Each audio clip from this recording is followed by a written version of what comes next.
Bismillahirrahmanirrahim. Assalamualaikum warahmatullahi wabarakatuh. Perkenalkan, saya Juwita Sari, Pendidikan Biologi PPG Prajabatan Universitas PGRI Semarang tahun 2022. Pada kesempatan kali ini, saya akan mempresentasikan panduan observasi karakteristik perkembangan peserta didik.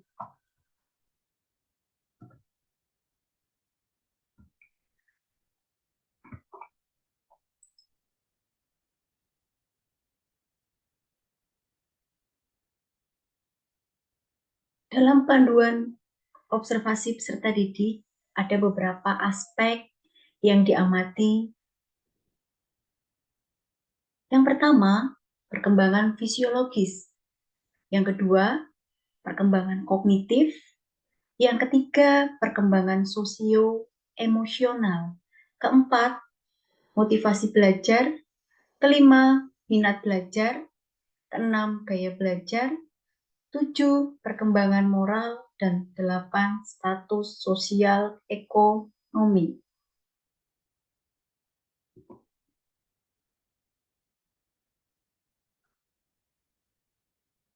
Lembar panduan observasi yang akan diamati, aspek yang pertama ada perkembangan fisiologis.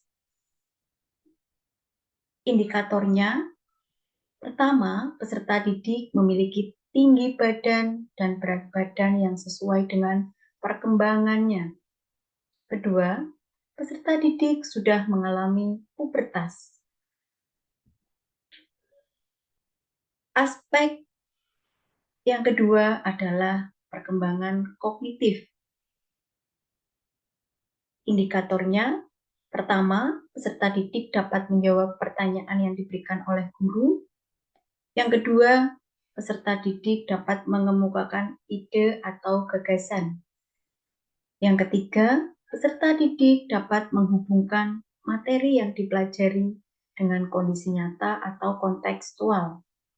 Keempat, peserta didik dapat mempresentasikan hasil temuannya secara sistematis. Kelima, peserta didik dapat memberikan apresiasi dan tanggapan dari hasil presentasi kelompok. Keenam, peserta didik dapat menyimpulkan materi pembelajaran yang telah dipelajari. Aspek ketiga adalah perkembangan sosio-emosional. Indikatornya, peserta didik dapat mengekspresikan perasaannya, baik itu marah, gembira, sedih, dan lain sebagainya. Kedua, peserta didik dapat memberikan kritik dan saran dari orang lain. Ketiga, peserta didik dapat berinteraksi dengan teman sebayanya. Keempat, peserta didik memiliki rasa percaya diri yang tinggi. Kelima, peserta didik dapat bertanggung jawab atas tugas yang telah diberikan. Aspek keempat adalah motivasi belajar. Indikatornya, peserta didik tertarik terhadap materi pelajaran yang disampaikan oleh guru. Kedua, peserta didik memperhatikan penjelasan materi pelajaran.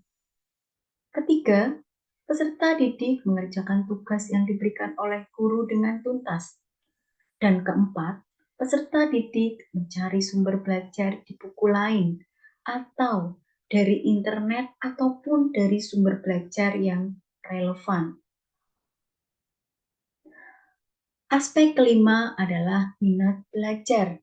Indikatornya, peserta didik menyukai media pembelajaran yang digunakan oleh guru.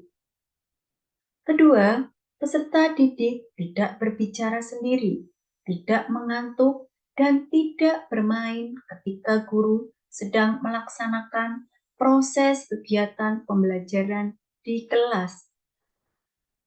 Dan yang ketiga, peserta didik terlibat aktif dalam proses kegiatan pembelajaran di kelas. Aspek keenam adalah gaya belajar. Indikatornya, peserta didik memiliki gaya belajar visual. Kedua, peserta didik memiliki gaya belajar auditorial. Ketiga, peserta didik memiliki gaya belajar kinestetik. Dan keempat, peserta didik memiliki gaya belajar menulis dan membaca. Aspek ketujuh adalah perkembangan moral. Indikatornya, peserta didik dapat berperilaku jujur.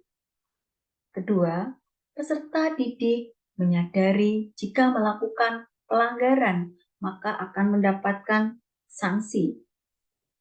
Ketiga, peserta didik peduli terhadap pentingnya menjaga kebersihan lingkungan. Aspek yang terakhir adalah status sosial ekonomi. Indikatornya adalah peserta didik berasal dari keluarga dengan ekonomi mampu, kurang mampu, dan tidak mampu. Kedua, peserta didik memiliki fasilitas yang memadai untuk mendukung kegiatan pembelajaran di kelas. Demikian presentasi dari saya. Apabila ada pertanyaan, kritik, dan saran, silakan bisa disampaikan di kolom yang telah disediakan. Semoga pemaparan saya bermanfaat. Terima kasih. Assalamualaikum warahmatullahi wabarakatuh.